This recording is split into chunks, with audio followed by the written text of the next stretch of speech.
आज के इस वीडियो में हम आपको बताएंगे कि निर्जला एकादशी का महाव्रत कौन कौन सी महिलाओं को भूलकर भी नहीं रखना चाहिए, नहीं तो लगता है घोर पाप। इन 5 महिलाओं को निर्जला एकादशी का व्रत कभी नहीं रखना चाहिए। भगवान श्री हरिविष्णु और माता लक्ष्मी ऐसी महिला से कभी खुश नहीं होते और घर में हमेशा दरिद्रता का माहौल बना रहता है और इसका असर पूरे परिवार पर पड़ता है। इसलिए आप 10-12 मिनट का समय निकालकर जान लीजिए। अगर आपने गलती से भी निर्जला एकादशी का व्रत रखने का संकल्प लिया है या व्रत रखने की सोच रहे हैं तो आपका व्रत खंडित हो जाएगा और आपको घोर पाप लगेगा। जाने कहीं आप भी इन 5 महिलाओं में से तो नहीं है। साथी भक्तों, इस वीडियो में हम आपको यह भी बताएंगे कि आने वाली निर्जला एकादशी में ये 7 काम भूलकर भी मत करना, वरना आपके साथ कुछ भी हो सकता है। साथ ही इस वीडियो में हम आपको बताएंगे कि वो कौन सी चीजें हैं जिन्हें निर्जला एकादशी में भगवान विष्णु को भूलकर भी मत चढ़ाना, वरना प्रभु आपसे हो जाएंगे नाराज। इसलिए भक्तों, पूरी जानकारी को जानने के लिए इस वीडियो को अंत तक जरूर देखें, आधा अधूरा ना देखें। कई लोग होते हैं जो वीडियो को बीच बीच से देखते हैं, काट काट कर देखते हैं और फिर ऐसे व्यक्ति को जीवन में कभी सफलता हासिल भी नहीं होती। इसलिए आप वीडियो को पूरा ही देखें। दोस्तों, आप सभी को बताना चाहूंगा कि साल 2026 में निर्जला एकादशी का व्रत बहुत ही खास रहने वाला है। इस दिन हमें क्या करना है, तो ये संपूर्ण जानकारी आज की इस वीडियो में आपको बताऊंगा। इससे पहले हम सभी जान लेते हैं कि निर्जला एकादशी कब प्रारंभ हो रही है और कब इसका समापन होगा, सही डेट और टाइमिंग के बारे में। साथ ही शुभ मुहूर्त भी आप सभी को बता देता हूं। तो देखिए, एकादशी तिथि गंगा जल की हर एक बूंद की तरह पवित्र मानी जाती है। यह शुभ समय भक्तों के जीवन में खुशियों की सौगात लेकर आता है। शास्त्रों के अनुसार साल 2026 में निर्जला एकादशी की शुरुआत और तिथियों का जो महासंयोग है उसे ध्यान से सुनिए। इस साल एकादशी तिथि की शुरुआत 25 मई 2026 को रात में 9:28 पर हो रही है और इस एकादशी तिथि का समापन अगले दिन यानी 26 मई 2026 को रात में 11:24 पर होगा। शास्त्रों के नियम और उदया तिथि के सिद्धांत के अनुसार निर्जला एकादशी का पवित्र महाव्रत 26 मई 2026 दिन मंगलवार को ही पूरे विधि विधान के साथ रखा जाएगा। इस विशेष दिन पर ब्रह्म योग और सर्वार्थ सिद्ध योग का महासंयोग बन रहा है, जो इस व्रत के पुण्य फल को कई गुना बढ़ा देता है। इसके बाद व्रत के पारण का सबसे शुभ और उत्तम मुहूर्त अगले दिन यानी 27 मई 2026 दिन बुधवार को सुबह 5:25 से लेकर सुबह 8:10 तक रहेगा। इस बार निर्जला एकादशी बहुत ही शुभ और मंगल मानी जाती है। घर में सुख समृद्धि, धन दौलत और शांति प्रदान करती है तथा घर से गरीबी और दरिद्रता का नाश करती है। घर में साक्षात लक्ष्मी नारायण का आगमन होता है। निर्जला एकादशी का व्रत हिंदू धर्म में सबसे कठिन और महत्वपूर्ण व्रत है, जो कि बिना जल ग्रहण किए भगवान विष्णु को प्रसन्न करने के लिए महिलाएं व पुरुष रखते हैं। लेकिन क्या आप जानते हैं, कुछ ऐसी महिलाएं भी हैं जो इस व्रत को नहीं रख सकती हैं? नहीं तो आपको भगवान विष्णु के क्रोध का सामना करना पड़ सकता है। मान्यताओं के अनुसार आज हम जिन महिलाओं के बारे में बात करने वाले हैं, उन्हें एकादशी के व्रत से हमेशा दूर रहना चाहिए, नहीं तो आपके साथ बुरा हो सकता है। आपका पति किसी संकट में आ सकता है, घर में दरिद्रता का वास हो जाता है और माता लक्ष्मी हमेशा के लिए घर छोड़कर चली जाती है। तो चलिए जानते हैं। लेकिन भक्तों, आगे की जानकारी बताने से पहले आपसे एक रिक्वेस्ट करते हैं कि अगर आप इस चैनल पर नए हैं तो चैनल को सब्सक्राइब करके वीडियो को एक लाइक जरूर करें। साथ ही आप अपनी राशि को कमेंट बॉक्स में जरूर डाल दें, क्योंकि हम राशि से जुड़ा भाग्य भी बताते हैं और भाग्य में चल रही परेशानियों को तत्काल दूर करने के लिए आसान से आसान उपाय भी बताते हैं। इसलिए आप अपनी राशि कमेंट बॉक्स में जरूर डाल दें। चलिए भक्तों, अब हम जान लेते हैं कि 5 महिलाओं को निर्जला एकादशी का व्रत भूलकर भी नहीं रखना चाहिए। भक्तों, नंबर 1, शास्त्रों के अनुसार यदि आप एकादशी के दिनों में किसी भी प्रकार का व्रत सिर्फ दिखावे के लिए करते हैं तो ये बेहद गलत है और पाप के समान माना जाता है। इस तरह से आप देवी देवताओं का मजाक उड़ा रहे होते हैं और खुद पाप के भागीदार बन जाते हैं। भगवान विष्णु ऐसे लोगों से कभी प्रसन्न नहीं होते हैं, बल्कि उन्हें बर्बाद कर देते हैं। श्रीहरि केवल उन्हीं लोगों से खुश होते हैं जो पूरी श्रद्धा और सच्चे दिल से पूजा करते हैं, शास्त्रों का पालन करते हैं और व्रत को पूरी निष्ठा से निभाते हैं। पूजा का उद्देश्य दिखावा नहीं, बल्कि सच्ची भक्ति और समर्पण होना चाहिए, तभी नारायण की कृपा मिलती है। भक्तों, नंबर 2, चरित्रहीन महिलाओं को निर्जला एकादशी का व्रत कभी नहीं रखना चाहिए। और ये बात उन चरित्रहीन पुरुषों पर भी लागू होती है जो जगह जगह मुंह मारते रहते हैं। जब शरीर की पवित्रता व्यक्ति की खत्म हो जाती है तब वह पापी कहलाता है। इसलिए आपकी पूजा कभी सफल नहीं हो सकती। ये व्रत आप कभी नहीं रखें। भक्तों, नंबर 3, तलाकशुदा। शास्त्रों के अनुसार जो महिला या पुरुष तलाकशुदा हैं तो वे लोग निर्जला एकादशी का व्रत कभी नहीं रखें।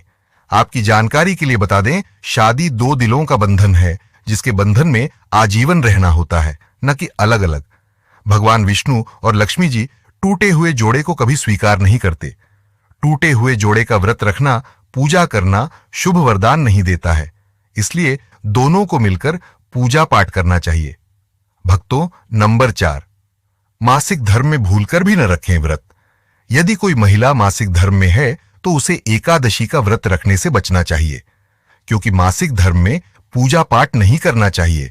वहीं अगर उपवास के दौरान मासिक धर्म शुरू हो जाए तो वह मानसिक रूप से व्रत जारी रख सकती है, परंतु मूर्ति स्पर्श और पूजा सामग्री न छुए। साथ ही जिन महिलाओं ने हाल ही में शिशु को जन्म दिया हो, सूतक काल में हो, उन्हें भी निर्जला एकादशी का कड़ा व्रत नहीं करना चाहिए। भक्तों, नंबर 5, अगर आपको बार बार गाली देने की आदत है तो आप जितनी जल्दी हो सके इस आदत को छोड़ दें। अगर नारायण को प्रसन्न करना है तो घर में झगड़ा छोड़ दें, क्योंकि जिस घर में क्लेश होता है उस घर में माता लक्ष्मी कभी नहीं आती है। और व्रत में पूजा पाठ करना है तो जुबान से अधिक मीठे बोल ही बोलें। ज्यादा कड़वे बोल से भगवान का अपमान होता है और आप पाप के भागीदार बन जाते हैं। भक्तों, आपकी जानकारी के लिए बता दें कि एकादशी के दिन श्रीहरि आपके घर में सूक्ष्म रूप से रहते हैं। इसलिए आपको घर का माहौल हमेशा सकारात्मक बनाना चाहिए और पूर्ण ब्रह्मचर्य का पालन करना चाहिए। भक्तों, नंबर 6 है, अगर आपको शरीर में कमजोरी होना, चक्कर आना, बीपी का बढ़ जाना, शरीर में दर्द होना, तो आप ये निर्जला व्रत कभी न रखें, नहीं तो आपके स्वास्थ्य के साथ कुछ भी खिलवाड़ हो सकता है। इसलिए सावधान रहें और केवल फलाहार व्रत ही करें। नंबर 7, जो महिलाएं अपने पति का अपमान करती हैं वो व्रत ना ही रखें तो अच्छा है, क्योंकि ऐसी महिलाओं की पूजा मां लक्ष्मी कभी स्वीकार नहीं करती, बल्कि घोर पाप लगता है। एकादशी के दिन ब्रह्मचर्य का पालन करना चाहिए। इस दिन काले कपड़े पहनने से बचना चाहिए। साथ ही व्रत रखने वालों को दिन में सोने से परहेज करना चाहिए। इन बातों का पालन करने से सकारात्मक ऊर्जा प्राप्त होती है और श्री हरि की कृपा बनी रहती है। भक्तों, आगे की जानकारी बताने से पहले आपसे एक रिक्वेस्ट करते हैं कि अगर आप इस चैनल पर नए हैं तो चैनल को सब्सक्राइब करके वीडियो को एक लाइक जरूर करें। साथ ही भक्तों, सच्ची श्रद्धा से कमेंट बॉक्स में लिखें, भक्तों, भूलकर भी भगवान विष्णु को यह चीज कभी अर्पित मत करना, नहीं तो सारी जिंदगी बर्बाद रहोगे। जिंदगी भर रोने के सिवा कुछ नहीं मिलेगा। तो चलिए जानते हैं उन सब चीजों के बारे में। भक्तों, नंबर 1, नारियल। हिंदू धर्म में नारियल को सुख, समृद्धि, धन, श्रद्धा और सम्मान का सूचक माना जाता है। नारियल को श्रीफल भी कहा जाता है। नारियल का हर मांगलिक कार्य में विशेष महत्व होता है। भगवान के पूजन में नारियल का इस्तेमाल हम सभी करते हैं। खासकर कलश की स्थापना नारियल रखकर ही की जाती है। नारायण के पूजन में हम नारियल इस्तेमाल करते समय कुछ गलतियां कर बैठते हैं। नारियल कई प्रकार के होते हैं, एक हरा, दूसरा सूखा। जिस नारियल के अंदर पानी होता है, भगवान के पूजन में सदैव पानी वाला और जटा वाला नारियल ही अर्पित करे। कलश स्थापना में साबुत नारियल होना चाहिए। नारियल चटका हुआ या टूटा हुआ नहीं होना चाहिए, क्योंकि साबुत नारियल ही पूर्ण पवित्रता का प्रतीक है। साबुत नारियल ही सुख समृद्धि का प्रतीक है। निर्जला एकादशी पर भगवान विष्णु के पास कलश की स्थापना करते समय जटा वाला और पानी वाला नारियल ही कलश पर स्थापित करना चाहिए। साथ ही यह ध्यान रखना चाहिए कि नारियल को सदैव कलश के ऊपर लेटा कर रखना चाहिए। घट स्थापना करते समय कभी भी नारियल को खड़ा करके नहीं रखा जाता। साबुत नारियल को स्थापित करने से पहले आप नारियल को पीले या लाल कपड़े में लपेटकर उसे स्थापित करें। शास्त्रों के अनुसार सही तरीके से नारियल रखने पर ही व्रत और पूजन का पुण्य फल प्राप्त होता है। ये भी ध्यान रहे कि महिलाएं भगवान विष्णु को नारियल अर्पित तो कर सकती हैं, लेकिन कभी भी उनके सामने नारियल को भूलकर भी न तोड़े, क्योंकि नारियल बीज रूप होता है और स्त्रियां बीज रूप से ही शिशु को जन्म देती हैं। इसलिए कभी भी महिलाओं को नारियल नहीं तोड़ना चाहिए। नंबर 2, लौंग। लौंग हम सभी पूजा में इस्तेमाल करते हैं, लेकिन लौंग का इस्तेमाल करते समय एक बहुत बड़ी गलती कर बैठते हैं। नंबर 3, तुलसी के पत्ते। निर्जला एकादशी के दिन भगवान विष्णु की पूजा बिना तुलसी के पत्तों के अधूरी मानी जाती है। लेकिन याद रहे, एकादशी के दिन तुलसी का पत्ता भूलकर भी नहीं तोड़ना चाहिए।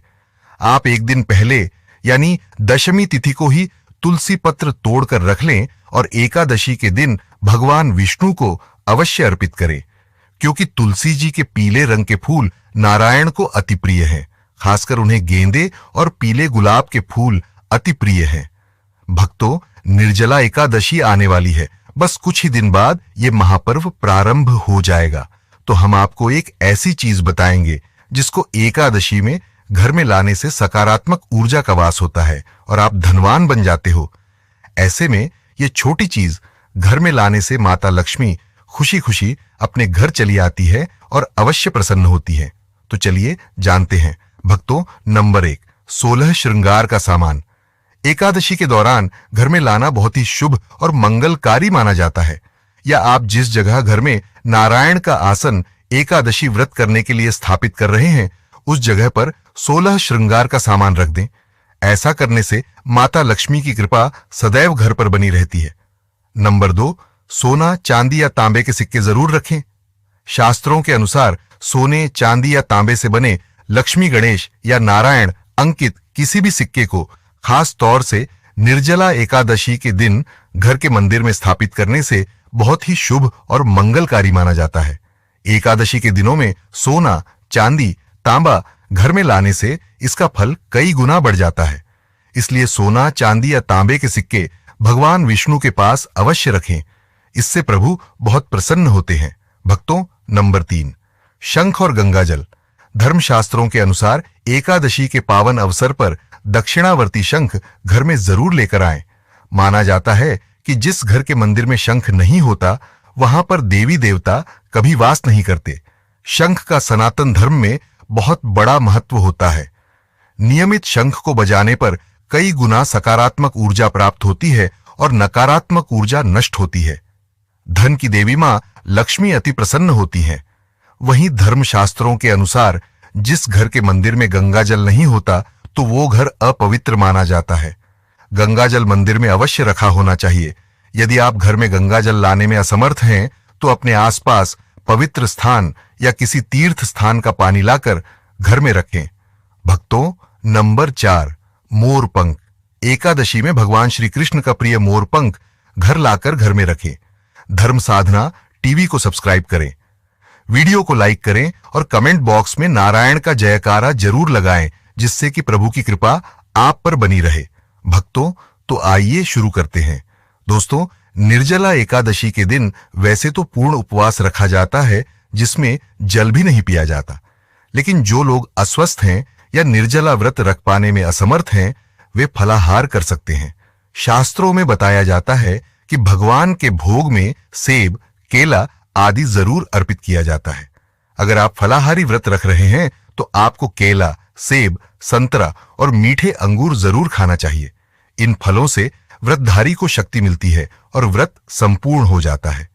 शास्त्रों में बताया है कि एकादशी के दिनों में सीताफल या खरबूजा भी दान करना और खाना बहुत शुभ माना जाता है, क्योंकि इसमें माता सीता और भगवान राम का आशीर्वाद मिला हुआ होता है। कहा जाता है कि जो एकादशी के दौरान सीताफल खाता है उसे दुखों का सामना नहीं करना पड़ता है। सीताफल आपको जरूर खाना चाहिए। भक्तों, निर्जला एकादशी का दिन पूर्ण रूप से जगत के पालनहार भगवान विष्णु को समर्पित होता है। इस दिन प्रभु के स्वरूप का पूरे विधि विधान से पूजन किया जाता है। लेकिन क्या आप जानते हैं, कुछ ऐसी वस्तुएं हैं जिन्हें एकादशी के दौरान भूलकर भी भगवान को अर्पित नहीं करना चाहिए, जैसे कि चावल यानी अक्षत। अगर इसे आप गलती से भी अर्पित कर देते हैं तो आपको व्रत और पूजन का पुण्य लाभ नहीं होगा।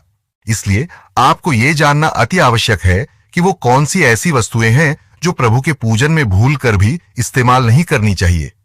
तो आइए भक्तों, वीडियो को प्यारा सा एक लाइक करते हुए और कमेंट बॉक्स में नारायण का जयकारा लगाते हुए वीडियो को शुरू करते हैं। भक्तों, सबसे पहली बात, एकादशी के दौरान शादीशुदा महिलाओं को या किसी भी महिलाओं को एकदम सफेद रंग के कपड़े या एकदम काले रंग के कपड़े पहनकर पूजा पाठ नहीं करना चाहिए। इससे पूजा, व्रत आदि खंडित हो जाते हैं, क्योंकि इन रंगों को शोक का प्रतीक माना गया है और शुभ कार्यों में वर्जित किया गया है। इस दिन पीले या लाल रंग के वस्त्र धारण करें। भक्तों, भगवान की चौकी जब आप लगाएं तो उसके नीचे कागज नहीं लगाना चाहिए। भगवान की चौकी हमेशा पीला या लाल कपड़ा बिछाकर ही बनानी चाहिए। हमेशा याद रहे, एकादशी के दिन व्रतधारी को अपना आसन चौकी के आगे ही लगाना चाहिए और हमेशा के लिए चली जाती है। तो चलिए हम आपको कुछ गलतियों के बारे में बताते हैं जो निर्जला एकादशी में भूल कर भी नहीं करनी चाहिए। दोस्तों, एकादशी के पहले ही मंदिर की अच्छी तरह से सफाई कर लें। मंदिर के अंदर अगर पहले से पुरानी मालाएं हैं, टूटी फूटी मूर्तियां रखी हैं, उसके साथ ही खाली माचिस की डिब्बी रखी हुई है, तो उन्हें बाहर फेंक दें तथा खंडित मूर्ति को किसी पवित्र नदी में प्रवाहित कर दें। घर में छोटे बच्चों को एकादशी का कड़ा व्रत नहीं रखना चाहिए, क्योंकि इससे उनके स्वास्थ्य को खतरा हो सकता है, क्योंकि इस व्रत में शरीर को अधिक शक्ति की जरूरत होती है। एकादशी के दिन अपने घर को साफ सुथरा और पवित्र रखना अति आवश्यक है। इसलिए इस दिन पूर्ण ब्रह्मचर्य का पालन किया जाता है। इसलिए एकादशी में स्त्री और पुरुष को शारीरिक संबंध बनाने से बचना चाहिए और तामसिक भोजन ग्रहण नहीं करना चाहिए। एकादशी के दिन भगवान विष्णु के भक्तों को प्याज, लहसुन, मांस, मदिरा, अंडे और मसूर की दाल से पूरी तरह दूर रहना चाहिए। अधिकतर भक्त नियमों का पालन भी करते हैं, लेकिन वो एक गलती जरूर कर बैठते हैं कि वो एकादशी के दिन अपने घर में तामसिक भोजन या कुछ अपवित्र चीजों को रख लेते हैं। ऐसा भूलकर भी नहीं करना चाहिए। शास्त्रों के अनुसार एकादशी के दिन भगवान नारायण अपने भक्तों के घर में वास करते हैं। अगर आप भी चाहते हैं कि प्रभु आपके घर में वास करें, तो आप अपने घर के वातावरण को पवित्र रखें और एकादशी शुरू होने से पहले ही अपने घर से प्याज, लहसुन आदि हटा दें। अगर आपके घर में गंगाजल ना हो तो मार्केट से ला सकते हैं और गंगाजल लाकर अपने घर में छिड़काव करें। इससे आपके घर का वातावरण पवित्र हो जाएगा। घर में मौजूद नकारात्मक ऊर्जा भी नष्ट हो जाएगी और जिस घर में वातावरण पवित्र होता है और नकारात्मक ऊर्जा नहीं होती, वहां माता लक्ष्मी और नारायण का वास सदैव होता है। एकादशी से पहले आप अपने पूरे घर की अच्छी तरह से सफाई कर लें। ये सभी पदार्थ शरीर को हल्का रखते हैं, मन को शांत करते हैं और साधना में सहायक होते हैं। यदि आप श्रद्धा और विश्वास के साथ इन नियमों का पालन करते हैं तो भगवान विष्णु की विशेष कृपा आप पर अवश्य होती है। आपके जीवन से नकारात्मकता दूर होती है, घर में सुख शांति बढ़ती है और आर्थिक समस्याएं धीरे धीरे समाप्त होने लगती हैं। अब इस दिन कौन सी सब्जी घर में बनानी चाहिए? आप लौकी की सब्जी निसंकोच बना सकते हैं, बशर्ते आप व्रत न रख रहे हों और केवल सात्विक भोजन घर में बना रहे हों। लौकी को शास्त्रों में अति उत्तम सब्जी माना गया है, इसलिए आप लौकी के खा सकते हैं। एल लौकी की सब्जी खाने से कोई दिक्कत नहीं होगी। तो आज के लिए बस इतना ही। मिलते हैं किसी और वीडियो में एक नए टॉपिक के साथ। तब तक के लिए जय श्री नारायण